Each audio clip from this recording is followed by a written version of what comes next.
សួស្តីទាំងអស់គ្នានេះគឺជាការបង្ហាញអំពីបំលាស់ទីនៃអេឡិចត្រុងនៅក្នុងខ្សែចម្លង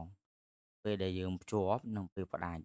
អញ្ចឹងយើងមើលតាមរូបយើងមានជាមួយនឹងថ្មពិលមួយហើយយើងដាក់ជាមួយកងតាក់នៅខាងបូកបន្ទាប់មកអេឡិចត្រុងនេះគឺ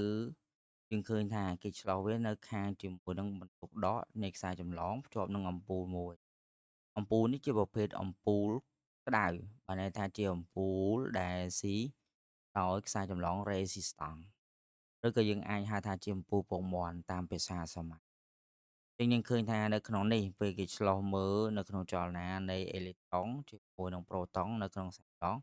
គឺមានចលនាបែបនេះគឺជាចលនាសេរីឥតសណ្ដាប់ធ្នាប់ហើយទង្គិចនោះជាទង្គិចចឹងយើងព្យាយាមភ្ជាប់ជាមួយនឹងកុងតាក់ដើម្បីឲ្យដំណើរយើងឃើញថានៅក្នុងនេះ អេឡិចត្រុងចាប់ផ្ដើមផ្លាស់ទីតាមទិសតែមួយប៉ុន្តែទិសរបស់វាគឺចេញពីប៉ូដកនេះមករជាមួយនឹងអំពូលរួចបន្ទាប់មកទៅផ្លាស់ទីទៅរជាមួយនឹងប៉ូលបូកនៅក្នុងទ្រឹស្ដីគេប្រាប់ថាចរន្តផ្លាស់ទីពីបូកទៅដកចរន្តដែលគេសំដៅផ្លាស់ទីពីបូកទៅដកគេសំដៅទៅលើបន្ទុកវិជ្ជមាន